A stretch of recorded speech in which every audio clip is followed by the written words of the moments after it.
Dobro večer, cenjene gledalke, spoštovani gledalci. Moje ime je Aljuš Pertinač, Anže Logar še ni ustanovil nove stranke, vi pa spremljate najbolj politično korektno oddajo slovenskih televizij. Bolniki žal ali pa na srečo ne moremo stavkati. Stavka lahko tisti, ki je v delovnem razmerju in to proti svojemu delodajalcu. Bolniki lahko zgolj protestiramo. Denimo tako, da ne gremo k zdravniku. Ali je to pametno ali ne, presodite sami. Kot tudi, kako veliki pacienti so vladajoči na čelu s premierjem, da se pustijo zvleči v tako imenovano stavko, ki jo vodita poklicni stavkokaz in eden največjih profiterjev v našem zdravstvu. Kdo tu potrebuje katere vrste zdravnika, to je pravo vprašanje. Sedaj pa se lotimo 70. oddaje legendarne 6. sezone Faktorja na TV3. Resnica boli, komentarji še bolj. Danes bomo za vas komentirali energetska nevarnost. Kako energetsko nevarna je Slovenija? Odkje pride naša energija, koliko stane in zakaj je tako, nam bo povedal naš posebni gost, dekan Fakultete za strojništvo Univerze v Ljubljani, profesor dr. Mihael Sekavčnik. Miha, toplo pozdravljen ponovno v Faktorju. Lep pozdrav tudi tebi in vsem poslušalcem oziroma gledalcem. Ja, hvala lepa. Miha, evo smo veseli, da te imamo, ker bi rekli, da si, če po domače rečem, si kar tata mata na tem področju, tako da je dobro, da se vsake toliko časa dobimo v oddaji, da nam, kot bi rekli, pesniško naliješ čistega vina. Pa me zdaj zanima, nekaj časa je že minilo, kar so se nazadnje pogovarjali na to temo, vmes se je marsikaj zgodilo, tisto, kar je predvsem se mi zdi spremenilo stvari, je pač ta vojna v Ukrajini in pač energetska kriza, ki je temu sledila. Kaj bi ti recimo ocenil ali pa kaj bi ti izpostavil kot neko glavno spremembo, ki je na področju oskrbe z energijo recimo zdaj aktualna, pa mogoče leto, dve nazaj ni bila? Ja, zdaj ta politična kriza v povezavi z Ukrajino je v resnici razgalila celotno odvisnost Evrope, ne samo Slovenije, predvsem industrijsko razvitih držav v Evropski skupnosti, s katerimi seveda gospodarsko sodeluje tudi Slovenija. Namreč v preteklem obdobju se je pokazalo prvič, da je, naprimer, če govorimo o nemškem gospodarstvu, da se je zelo navezala na poceni zemeljski plin iz Rusije in zdaj je seveda deležna teh nehvaležnih kritik nekdanja premierka oziroma kanclerka Angela Merkel, da je v resnici nekritično nemško gospodarstvo napravila zelo odvisno in ranljivo od dobav poceni zemeljskega plina iz Rusije. Po drugi strani se je pa seveda zdaj tudi pokazalo, da v Evropi v resnici neke skupne energetske politike ni, ker različne države stavijo na različne strategije pri oskrbi z energijskimi tokovi za svoja gospodarstva. Tukaj seveda interesi igrajo glavno vlogo, tukaj so gospodarstva seveda na trgu in tukaj ni nobene sentimentalnosti, ko gre za pridobivanje energijskih virov. Kot vemo, je Evropa energijsko odvisna, vsaj v preteklosti je bila od, se pravi, naftnih derivatov, od zemeljskega plina. Zdaj premog je bil ta energent, ki je še najbolj enakomerno razporejen tukaj po tej regiji in so ostale države se zanašale na proizvodnjo električne energije iz teh fosilnih virov, ki pa vemo, da grejo zdaj preko neke politične agende tudi ven iz uporabe in s tem se seveda moramo sprijazniti. Na drugi strani gre pa zdaj seveda pri teh motnjah v dobavi zlasti zemeljskega plina seveda na zelo velike pritiske pri zagotavljanju varne in kot zadnje čase vidimo tudi ekonomsko dostopne energije. In mi lahko zdaj v tem hipu, če govorimo o tem hipu, pravzaprav imamo zelo veliko srečo, da imamo relativno blago zimo v primerjavi z, na primer, Združenimi državami Amerike. Zdaj, Miha, kaj bi ti rekel, po kom se mi najbolj zgledujemo? A se mi zgledujemo po Nemčiji? Vemo, Nemčija je pač gospodarsko in tudi politično najmočnejša država v Evropski uniji, posebej po izstopu Velike Britanije. Bi ti rekel, da mi pač probamo nekako svoj kurs, svojo smer rigirati po njih ali po kom drugem? Jaz mislim, da v preteklosti se je Slovenija kar lepo ravnala po neki zdravi pameti in se je zanašala na tiste vire, ki jih imamo v Sloveniji na razpolago. Tako kot sem že večkrat poudaril, v resnici smo lahko bili v preteklosti zelo srečni, zaradi tega, ker imamo recimo naravne danosti v povezavi z vodno energijo, kar bom rekel bogato odmerjene v primerjavi naprimer z nekaterimi drugimi državami. Če pogledamo naprimer Madžarsko ali pa Hrvaško ali pa kakšno drugo bolj ravninsko državo, ki ne razpolagajo s tolikšnim vodnim potencialom, ampak tudi pri vodnem potencialu, kot smo videli letošnjo jesen ali pa poletje, ker je bila naša hidrologija izrazito slaba, smo videli, da to ne more biti pravzaprav nek zanesljiv, varen, dolgoročen vir za oskrbo električne energije, zlasti zato, ker je daleč premajhen za to, da bi lahko oskrbel slovensko gospodarstvo. V preteklosti smo imeli relativno uravnoteženo proizvodnjo električne energije iz naprimer lastnih objektov, tako približno smo imeli 1/3 iz fosilnih virov, iz premogovnih elektrarn, pri čemer je glavnino bremena nosil seveda Šoštanj iz velenjskega premogovnika. 1/3 smo dobili iz vodnih elektrarn in 1/3, kot vemo, zdaj že kar nekaj časa zagotavlja jedrska elektrarna v Krškem. Tako da ta struktura elektroenergetskega sistema je zagotavljala slovenskemu gospodarstvu zelo zanesljivo oskrbo električne energije. Na tem mestu naj poudarim, da je Slovenija v resnici med državami v svetovnem merilu, ki ima najbolj varno oskrbo z električno energijo.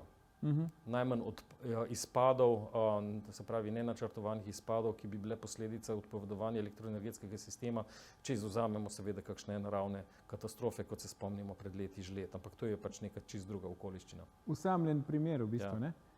Zdaj, kaj bi ti rekel, da je pa ta hip hrbtenica našega elektroenergetskega sistema? Se je to kaj spremenilo od tistih idealnih okoliščin, ki si jih ravno kar opisoval?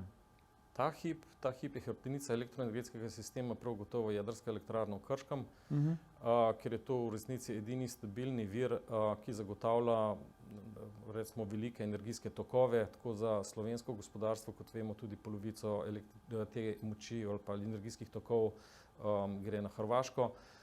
Ampak kljub temu zdaj to predstavlja hrbtenico. V preteklosti je seveda za sekundarno regulacijo, se pravi za prilagajanje elektroenergetskega omrežja pomoči skrbel seveda tudi TEŠ, Šoštanjska termoelektrarna, ampak kot vemo, trenutno zaradi nekih tehničnih okoliščin TEŠ ne more dobiti dovolj premoga iz velenjskega premogovnika in zaradi tega je seveda delovanje moteno, milo rečeno, in ne more v resnici upravljati v tem energetskem sistemu tiste funkcije, za kar je bil pravzaprav predviden. Kaj pa recimo te obnovljivi viri energije v smislu, ne vem, vetrne elektrarne, sončne elektrarne, fotovoltaika in tako naprej. Koliko imamo tu recimo inštalirane moči in koliko pa pridobimo energije iz teh virov? Če se prav spomnim, imamo zdaj v Sloveniji, kar zadeva fotovoltaičnih elektrarn, inštaliranih že preko 700 megavatov. To je kar veliko, ne? Ja, 700 megavatov, to je v resnici, če bi bil to samo en generator, bi bil to v bistvu največji generator v državi. Šoštanj T6 ima 600 megavatni generator, jedrska elektrarna v Krškem ima 700 megavatni generator, od tega gre polovico seveda na Hrvaško, kot smo povedali. Dobro, vodne elektrarne imajo skupno inštalirano moč še večjo, ampak 700 megavatov v sončnih elektrarnah v resnici ni tako malo, bo pa seveda potrebno tudi ta portfelj nekoliko ojačati v prihodnjih letih. Ampak ne gre tukaj toliko za to, koliko imamo inštalirane moči, ampak je koliko v resnici mi proizvedemo električne energije iz teh elektrarn. In če pogledamo procentualno, je odstotek inštalirane moči bistveno večji, kot pa je odstotek proizvedene električne energije iz teh elektrarn. Iz teh elektrarn smo v letu, imam podatek seveda zdaj za leto 2021, iz Agencije za energijo, slabe 3% električne energije smo proizvedli iz sončnih elektrarn, medtem ko seveda iz ostalih vrst bistveno več. Zdaj, vetrnih elektrarn v Sloveniji, kot vemo, imamo 2 resni vetrnici, ostalih elektrarn na to tehnologijo nimamo. Kot smo slišali pred časom, je vlada začela postopek za sprejem državnega prostorskega načrta za gradnjo večjega števila vetrnih elektrarn v Dolenji vasi. Ampak tako kot se v sodobnem razvitem svetu vedno dogaja, potem imamo široko družbeno razpravo in zlasti potem iniciative strani okoljevarstvenikov, ki takšnim ali drugačnim projektom nasprotujejo, ne glede na to, ali gre za obnovljive vire energije ali za kakšne druge infrastrukturne projekte. Koliko je pa recimo proizvodna cena, pač razmerje v proizvodni ceni električne energije glede na različne vire, ki jih imamo pri nas? Lastna cena električne energije iz posameznih tehnologij ni samo odvisna od investicijskih stroškov, ampak je predvsem odvisna od tega, koliko časa so take tehnologije izkoriščene pri zagotavljanju energijskih tokov. Naprimer, jedrska elektrarna, kot vemo, obratuje v pasovnem režimu, to pomeni, da proizvaja 8760 ur pri nazivni moči. In to pomeni, da so investicijski stroški, ki so v resnici veliki za izgradnjo take elektrarne, v lastni ceni v bistvu zelo majhni. Se pravi, da potem ceno določa v resnici samo še strošek za gorivo, ki pa je pri jedrski elektrarni zelo majhen, in zaradi tega so te elektrarne v resnici zagotavljajo poceni in zanesljivo oskrbo z energijskimi tokovi. Se pravi, električna energija je poceni iz jedrske elektrarne.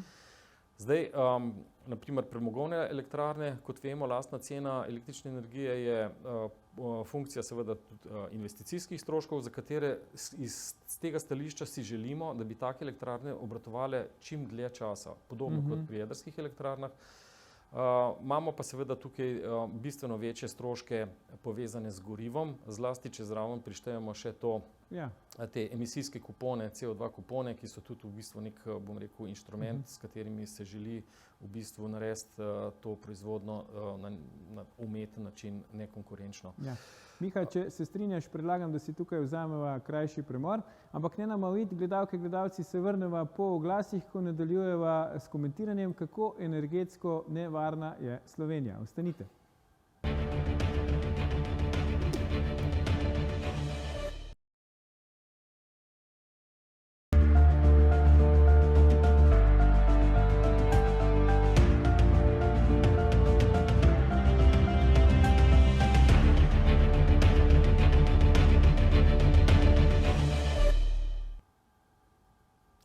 Ponovno pozdravljeni, z nami je še zmeraj naš posebni gost, dekan Fakultete za strojništvo Univerze v Ljubljani, profesor dr. Mihael Sekavčnik. Pogovarjava pa se, kako energetsko nevarna je Slovenija. Miha, predno smo šli na oglase, sva končala, sva obdelala jedrsko elektrarno Krško, pa pač termoelektrarno Šoštanj. Kaj pa še drugi, recimo, viri, vemo pač hidroelektrarne in ostali obnovljivi viri? Izvolite. Ja, obnovljivi viri energije v resnici so na razpolago oziroma so izkoriščeni samo toliko, kolikor je ta vir na razpolago. Naravni viri pa vemo, da so načeloma zelo muhasti. Slovenske hidroelektrarne lahko proizvedejo samo toliko, kolikor je pač vode v strugi. Največja reka v Sloveniji za izkoriščanje, se pravi, električne ali za proizvodnjo električne energije je Drava, ki je, se pravi, ledeniški tip reke. In Drava v resnici v Sloveniji igra, ali pa veriga dravskih elektrarn igra zelo pomembno vlogo pri stabilizaciji elektroenergetskega omrežja, ker je sposobna po noči, ko je odjema nekoliko manj, se pravi, hraniti to energijo, delati akumulacijo in potem iz te akumulacije potem spuščamo skozi vodne turbine vodo takrat, kadar je odjem povečan. To je navadno v jutranjih in dopoldanskih konicah, ter pa zvečer v večernih konicah. Potem pa zopet, ko so te akumulacije izpraznjene, preko noči se zopet napolnijo. Zdaj pri Savi ali pa pri Soči nismo tako srečni, ker pač so te akumulacije res zelo omejene, že zaradi tega, ker sta te dve reki v resnici hudourniški reki. In v letošnjem oziroma v lanskem letu, se pravi od poletja proti jeseni, smo videli, kako zelo malo pretoka sta ti dve reki imeli in seveda posledično seveda je bila tudi proizvodnja električne energije iz teh dveh vodotokov majhna. Po drugi strani imamo pa potem zdaj v Sloveniji, ko govorimo o Sloveniji, še naprimer sončne elektrarne, ki so pa seveda omejene, ker vsi vemo, da po noči sonca ni, da sije samo podnevi, pa tudi tukaj imamo neke meteorološke omejitve, meglo, slabo vreme, kjer je proizvodnja bistveno manjša, kot bi bila, če bi bila sončna elektrarna obsijana. V takih primerih je pa potrebno se pravi izravnavati proizvodnjo in pa porabo z nekimi drugimi tehnologijami. Zdaj trenutno, ko je delež teh novih obnovljivih virov energije tako majhen, lahko to deloma se pravi to funkcijo stabilizacije opravlja obstoječ sistem, ki je dovolj velik, robusten. Če pa bi se odločili v zelo kratkem času druge vire energije nadomestiti z recimo sončno energijo, potem bi pa nastal problem, zaradi tega, ker bi prišlo do razlike med odjemom moči na odjemniški strani in pa seveda proizvodnjo moči iz obnovljivih virov energije. Tukaj si moramo pa pomagati s takšnim ali drugačnim načinom shranjevanja električne energije. Zdaj, shranjevanje, prej sem omenil, naprimer na Dravi, se ta energija shranjuje na dnevnem nivoju, se pravi, da izravnavamo nestabilne dnevne bilance moči. Moramo pa seveda se zavedati, da je treba izravnavati tudi tedenske bilance, pa sezonske bilance in tukaj pa v resnici nekih zanesljivih ali pa ekonomsko dostopnih in tehnološko dovršenih rešitev še ni. Precej se vlaga v razvoj naprimer baterij, pa tudi vodikove tehnologije, ste verjetno že slišali, bodo kmalu igrale takšno ali drugačno vlogo ravno pri izravnavi teh energijskih tokov, ki bodo nujno nastopile pri povečevanju deleža obnovljivih virov energije. Nekaj podobnega je seveda tudi z vetrnimi elektrarnami, tukaj je dinamika bistveno drugačna kot pri sončnih elektrarnah, vendar je seveda tudi tukaj treba računati, da so nihanja, se pravi proizvodnih moči iz vetrnih elektrarn še bistveno večja kot pri sončnih elektrarnah in je treba potem z temi sistemi za stabilizacijo omrežja poskrbeti, da lahko tako velike gradiente moči ustrezno kompenziramo, ker sicer pa postane omrežje nestabilno, kot sem že prej omenil. Mi smo navajeni, da imamo zanesljivo, varno, pa tudi do nedavnega ekonomsko ugodno energijsko oskrbo in tukaj nas pa v prihodnosti čaka kar precej teh izzivov, da bi si zagotavljali tudi nadalje podobno energijsko oskrbo. Ja. Miha, koliko recimo je pri hidroelektrarnah še prostora po tvoje pri nas v Sloveniji? Bi ti recimo z tega vidika energetskega bil za hidroelektrarne na Muri? Kako ti vidiš te stvari? Vsak pameten gospodar najprej pogleda tisto, kar je, bom rekel, najhitreje, najenostavneje za izkoristiti in kar nudi v resnici največji potencial. In to je nedvomno veriga hidroelektrarn na srednji Savi. Ja. Najprej seveda je treba dokončati hidroelektrarno v Mokricah, kjer se mi zdi, da so vsi dokumenti že pripravljeni, pa se nekaj, tako kot se pri podobnih projektih vedno nekaj zatika. Traja to, ne? Traja. Ampak se pravi, najprej bi bilo treba v resnici izkoristiti srednji tok v Savi.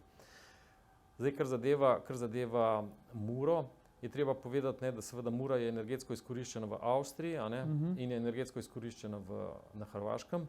Edini del, kjer tukaj ni, bom rekel, neke izkoriščenosti, je v Sloveniji. In ravno v tem slovenskem delu je ta Mura izrazito ravninska reka, ki pa bi se jo vendarle tudi dalo energijsko vsaj deloma izrabiti in to na način, da bi bil volk sit in koza cela, da bi tudi seveda ohranila vse te naravne znamenitosti in naravne lastnosti, ki jih kot ravninska reka danes ima. Kot vemo, v takem primeru lahko, taka taka reka ne potrebuje kakšnih zahtevnih zajezitev ali pa pregrad, ampak se da seveda pretočne vodne elektrarne, ki ustrezno potem lahko energijsko izkoristijo ta vodni potencial. Ja, Miha, koliko je recimo posebej pri hidroelektrarnah ali pa še kje druge, koliko je recimo tukaj slovenskega znanja? Smo mi tu tehnološko odvisni od tujine ali imamo tudi doma ustrezne tehnološke rešitve? Kar zadeva vodne elektrarne, je tukaj znanja, bom rekel, vsega dovolj, ker smo mi tradicionalno kot dežela že iz par 100 let nazaj, a ne, slovimo po teh vodotokih, ne, in na slovenskih potokih in rekah in mlinščicah, ne, so se razširili te mlini. To je bila že od nekdaj domača proizvodnja, potem ko so se pa v bistvu, ko se je država elektrificirala še v kraljevini SHS, ne, seveda so se pa pojavljale, oziroma so se gradile hidroelektrarne in te hidroelektrarne seveda so gradili slovenski strokovnjaki ali pa strokovnjaki iz regije in to znanje v resnici se je tukaj zasidralo kot tradicionalno znanje, saj sami vemo, od nedavnega smo imeli tukaj v Sloveniji neko svetovno priznane proizvajalce tehnološke opreme za hidroelektrarne, še vedno nekaj teh proizvodnih obratov je, sicer ne mogoče v takem obsegu kot nekdaj, pa vendarle to znanje je še vedno tukaj, industrijsko znanje, je industrijska oprema za proizvodnjo take opreme in pa seveda tudi na fakulteti za strojništvo, če zdaj omenjam pač domačo fakulteto, še naprej v bistvu raziskujemo tehnologije in posredujemo ta znanja bodočim študentom oziroma strokovnjakom, ki prihajajo iz fakultete v gospodarstvo. Tako da tukaj se temu delu res ni zabit, ali pa po drugi strani se ne gre temu znanju tako zlahka odreči. Zlasti, če vemo, naprimer, da tudi druge države, ki imajo bogato izkoriščanje ali pa bogato tradicijo na področju izkoriščanja vodnega potenciala, ne spijo in tisto znanje zelo potem komercialno agresivno bi želelo prodreti na ta prostor. Ampak mi se moramo seveda s svojim znanjem, z vrhunskim znanjem seveda temu trendu zoperstaviti oziroma ponuditi svoje znanje in kompetence v globalnem merilu. Ja, seveda. Miha, jaz sem že toliko star, da se iz mladih let spomnim redukcije električne energije. Me zanima, zakaj smo takrat imeli redukcije in koliko smo zdaj recimo blizu ali pa daleč od tega, da bi jih imeli kdaj ponovno? Ja, to je bilo v času socialistične Jugoslavije, so bile te redukcije, teh redukcij se seveda tudi jaz spominjam. Kot veste, se je v 70. in 80. letih gospodarstvo v nekdanji Jugoslaviji, zlasti na Hrvaškem pa v Sloveniji, ki sta bili gospodarsko najbolj razviti regiji, izrazito hitro razvijali. In za razvoj gospodarstva, za povečevanje proizvodnje, za povečevanje tudi nenazadnje produktivnosti je potrebno zagotavljati čedalje večje energijske tokove. No in se pravi, zagotavljanje teh proizvodnih obratov za po domače rečeno elektrarn, ni sledilo tako hitri gospodarski rasti. Jugoslavija je bila takrat relativno slabo vpeta v te evropske elektroenergetske sisteme, tudi tehnično in tehnološko z transformatorskimi postajami.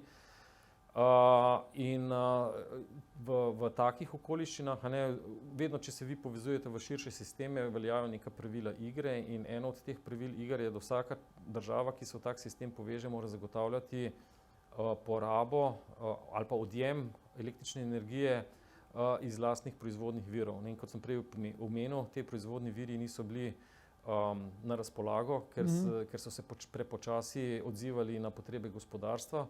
In je v določeni fazi država bila podhranjena za proizvodnjo električne energije. In takrat seveda je bilo treba pa posamezne dele republik, pač mi se spomnimo naprimer v Sloveniji, je bil kar vozni red urnik, katere regije bodo v katerem času odklopljene od elektroenergetskega sistema, zato da bi preostale regije bile deležne pač tiste omejene proizvodne električne energije. Zanimivo je, da verjetno bomo na nekaj podobnega, mogoče ne tako radikalno ali pa s tem političnim dekretom deležni tudi v prihodnje, ampak da bomo temu rekli nekoliko drugače, rekli bomo temu pametno energetsko omrežje, ki bo seveda delovalo na način, da se bo tudi odjemna stran prilagajala nekim razpoložljivostim na proizvodni strani. Ne, se pravi, zakaj smo mi imeli v resnici tako zanesljivo oskrbo za električne energije? Zaradi tega, ker porabniki praktično smo se obnašali s svojimi življenjskimi navadami, kot da je električne energije venomer dovolj v zadostnih količinah, ne? In je elektroenergetski sistem bil zadolžen za to, da te energijske tokove, verjetno ste bili pozorni, jaz ne govorim o energiji, ampak o energijskih tokovih, po domače rečeno moči. Da torej v vsakem trenutku, v vsaki sekundi, če hočete, mora biti proizvedeno toliko moči na proizvodni strani, kot jo odjemniki odjemljajo ali pa porabljajo za svoje delovanje ali pa potrebe.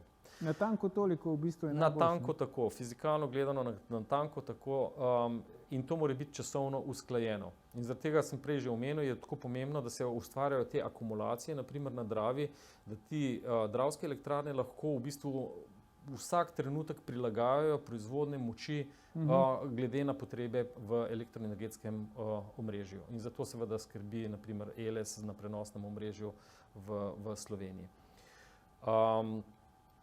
Zdaj, seveda, če imate pač obnovljive vire energije, ste pa tukaj fizikalno omejeni, zaradi tega, ker ti viri niso na razpolago in kot smo videli, tudi nimamo tehnološko zrelih in ekonomsko dostopnih hranilnikov energije.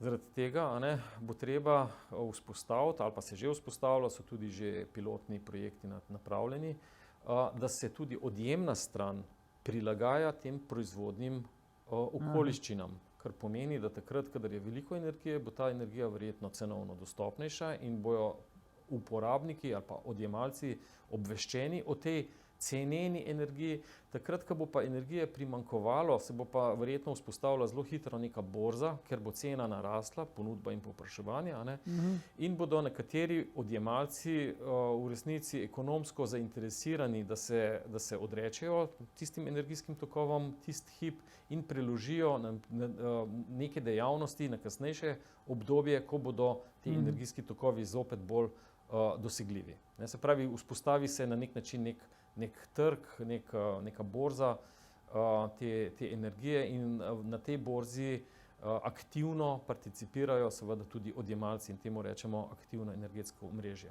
Ja, če se malo pohecava, najprej, ko si razlagal, zakaj smo imeli v Ranki Jugoslaviji redukcije, sem se spomnil na tisti vic, ko je zmanjkalo mesa, pa so rekli, da gremo tako hitro v komunizem, da nam živina ne sledi. V tem primeru nam pa električna energija ni sledila. Zelo podobno, Miha, zakaj rabimo v Sloveniji drugi ali pa novi, če hočeš, blok jedrske elektrarne Krško? Jaz mislim, da smo se te lekcije pa naučili letošnjo jesen. Spomnimo se, nastopile so težave v premogovniku Velenje, ker je zaradi določenih dogodkov v premogovniku bila prekinjena dobava premoga za obratovanje Teša, kot vemo, in je hkrati sočasno v oktobru mesecu bila jedrska elektrarna, obstoječa jedrska elektrarna v remontu. Sočasno pa se spomnimo tudi, kot sem že prej omenil, so bili vodotoki prazni, se pravi hidrologija je bila izrazito slaba. No, in v tistem času v Sloveniji, če pogledamo podatke Elesa, je bila proizvodnja na določene trenutke tako nizka, da niti za izgube na prenosnem omrežju ni zadostovala ta proizvodnja. In v tistem času smo bili mi seveda zelo, zelo uvozno odvisni od dobave energijskih tokov iz soseščine. Kot vemo, pa tudi cenovna razmerja v tistem času niso bile nam naklonjena. V resnici nikoli niso cenovna razmerja naklonjena tistemu, ki je odvisen od dobave iz soseščine. Od uvoza, ne? Ja, od uvoza. Skratka, pač, če kdorkoli zasluti, da je nekdo pač energijsko odvisen, potem se to neposredno takoj odrazi na dobavnih cenah. Torej, v tistem času smo videli, da je, se pravi, energetska odvisnost zelo pereč problem za normalno delovanje celotnega gospodarstva in iz tega vidika je neobhodno nujno treba iskati nek vir energije ali pa vir električne energije, ki bo dolgoročno zagotavljal stabilno energijsko oskrbo, ki bo hkrati tudi nizkoogljična. In če mene vprašate, v tej enačbi je samo ena rešitev in to je v resnici jedrska elektrarna.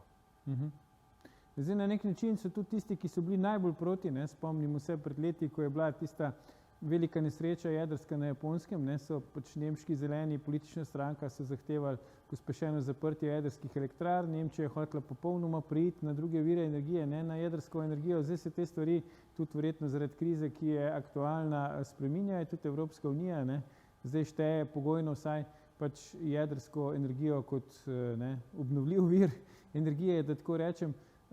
Zdaj, Miha, imamo, če se prav razumel, mi neke prave alternative temu nimamo. Po drugi strani pa seveda je ideja, želja in tudi na nek način pač nuja zaradi zunanjih okoliščin, da povečujemo te obnovljive vire energije, kot so recimo veter pa sončna energija, ki pa po drugi strani nista ravno poceni, verjetno zahtevate tudi kakšne investicije v elektroenergetsko omrežje, ker včasih smo bili navajeni, da imamo par velikih proizvajalcev energije in zelo veliko odjemalcev, zdaj se pa to spreminja, ker imamo te, da rečem, praktično zasebne elektrarne na strehah doma in te tudi proizvajajo električno energijo. Kako ti vidiš te stvari? Ja, zastavil si zelo široko vprašanje, tako da gremo lahko kar od začetka, če bom pa med razlago kaj pozabil, me boš pa potem pocukal za rokav. Tukaj bi jaz mogoče šel zopet na primer Nemčije. Nemčija ima trenutno zanimivo situacijo, ko so v vladi zeleni, ki so bili krčeviti nasprotniki jedrske energije v Nemčiji, že vse od Černobila, pa se je potem situacija nekoliko, bom rekel, zopet otoplila do Fukušime 2011, ko je dokončno se Nemčija odrekla, politično seveda se je odrekla jedrski energiji.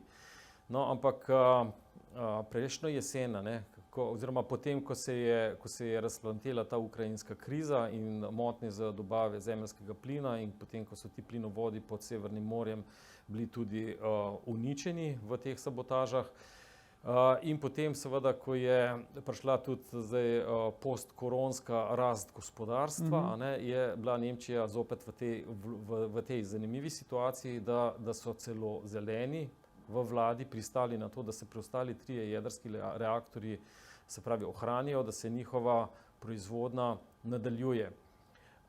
Zanimivo je vedno v tem, tako kot v slovenskem primeru, ki je z vidika, bom rekel, neke energijske razsežnosti popolnoma nepomemben, ampak zelo podobno, da na nekaj, kar inženirji opozarjamo desetletja, potem izkušnja zaradi drugih okoliščin, kot je v tem primeru politična kriza, pokaže na neke rešitve, ki so se zdele prej v resnici politično nesprejemljive. Ampak to je v resnici edina realna rešitev, ki omogoča, naprimer v tem primeru Nemčiji ali pa nemškemu gospodarstvu, da kolikor toliko normalno deluje, kot tudi prej v tem našem primeru, kjer smo povedali, da smo postali kar naenkrat zaradi nekih, tako bi rekel, tehničnih okoliščin zelo ranljivi. In smo seveda to, bom rekel, terapijo zelo drago plačali z dragim uvozom električne energije iz soseščine. Zdaj me pa prosim spomnim, kaj je bilo drugi del tega vprašanja. Ti obnovljivi viri energije, kot recimo sončne elektrarne, pač vetrna, pa to, koliko investicij še zahtevajo v elektroomrežje? Ja, zdaj, obnovljivi viri energije postajajo, če pogledamo njihovo, se pravi, investicijsko ceno na inštaliran kilovat, postajajo čedalje cenejše. In take diagrame, bom rekel, se zelo pogosto pokaže, potem, ko se promovira, naprimer, širša uporaba obnovljivih virov energije. Ampak to je samo en del zgodbe. Kot si že namignil, drugi del zgodbe je potem, da če želimo imeti iz tovrstnih virov enakovredno oskrbo z električno energijo ali pa z energijskimi tokovi, bolj korektno rečeno, potem je potrebno zraven poskrbeti še za prej omenjeno akumulacijo ali pa shranjevanje električne energije. Pa še en moment je treba povedati, da se ti obnovljivi viri energije zelo poredkoma se pravi, priklapljajo na prenosno omrežje. Najpogosteje se to priklaplja na distribucijsko omrežje, ki ga pa seveda obremenjuje. In jaz popolnoma razumem distributerje, ki so tukaj na nek način v deprivilegiranem položaju, ki morajo skrbeti za to, da so ti subvencionirani viri, tako ali drugače subvencionirani viri energije, skratka, ugrajeni v ta naš v delovanje celotnega elektroenergetskega sistema. S tem povzročajo pa dodatne stroške na distribucijskem omrežju in seveda to morajo distributerji, se pravi operaterji sistemskih storitev, zagotavljati, ne da bi bili pri tem deležni kakršnihkoli subvencij in seveda to se odraža potem na stroškovni strani teh podjetij in na poslovanju teh podjetij neposredno. Zdaj, če bi hoteli pa ta delež obnovljivih virov energije še bolj povečati, zlasti če želimo, če gledamo na primer te projekcije, ki so si jih na nek način odločevalci v politiki zastavili, potem pridemo pa do zaključka, da je treba pravzaprav narediti na novo kompletno elektroenergetsko omrežje, kar pa ima investicijske posege epskih razsežnosti, in v resnici v to kislo jabolko še nihče ni ugriznil. Če pogledamo tudi v Nemčiji, se pravi, tisoče milijard je bilo že vloženih v tako imenovano, se pravi, Energiewende, se pravi, spremembo energetskega koncepta nemškega, ampak v resnici imajo oni še vedno, bom rekel, vse termoelektrarne v obratovanju. Zdaj smo videli, imamo neke proteste, ker se morajo razširiti na nekem dnevnem kopu v Porurju in imajo seveda s temi zadevami resne probleme. Ampak vsaka družba, ki ima moteno energijsko oskrbo ali pa dobavo energijskih tokov, ima v resnici velik ne samo ekonomski, ampak tudi politični problem. Tako da upam, da sem odgovoril ustrezno. Ne, mislim, da si zelo dobro odgovoril. Počasi greva v koncu oddaje. Miha, eno vprašanje imam še zate. Zdaj cena električne energije nas seveda tudi zanima. Zdaj navajeni smo bili, da je bila ta v preteklosti relativno nizka, potem skokovito narasla. Kaj se bo zdaj v prihodnje dogajalo? Se bomo kdaj vrnili na tiste nižje cene energije ali se moramo sprijazniti, da bo energija od zdaj naprej pač draga? Lahko rečem, da žal ali k sreči bo energija v prihodnosti kvečjemu dražja, bolj poceni ne bo. Žal seveda zaradi tega, ker smo pač racionalna bitja in si želimo imeti ugodne energijske oskrbe, k sreči pa zato, ker bo na ta način v našo zavest prišla ali pa v našo zavest bo prišlo dejstvo, da ti energijski tokovi niso samo po sebi umevni, da ni v naših vtičnicah dostop do električne energije neomejen v časovnem in v količinskem smislu in da seveda da je za to energijsko oskrbo potrebno zelo veliko naporov, zelo veliko razvoja, ki ga bomo deležni seveda tudi v prihodnosti in kot vemo, razvoj in raziskave tudi nekaj stanejo. In tukaj lahko tudi, bom rekel, mogoče ob robu te debate omenim, da se kar nekaj znanja generira tudi v slovenskem prostoru, če se omejim zdaj seveda tudi na Univerzo v Ljubljani, kjer deluje kar nekaj fakultet, ki ponuja dejansko neka znanja na področju, se pravi, hranilnikov energije, vodikovih tehnologij in pa seveda pametnih omrežij, ki terjajo seveda potem tudi neke digitalne rešitve in to je vse usmerjeno v tisto usmeritev Evrope, ki seveda išče na nek način priložnosti, pa tudi rešitve za lastno preživetje na področju prehoda na neko, bom rekel, bolj trajnostno delovanje družbe kot celote, ne samo na področju energijske oskrbe, ampak seveda tudi na področju mobilnosti, komunikacij, da ne govorim na ostalih sferah. In pa seveda tukaj ne gre zanemariti, da ves celoten razvit svet je podvržen tem megatrendom, kot jim radi rečemo. En od teh megatrendov je seveda urbanizacija in urbana okolja so še toliko bolj ranljiva, ko gre za zanesljivo oskrbo z električno energijo. Si lahko predstavljate, na primer, da naprimer Tokio ali pa Manhattan. Miha, jaz se ti iskreno upravičujem, ampak zmanjkalo nam je časa, oziroma če hočeš elektrike.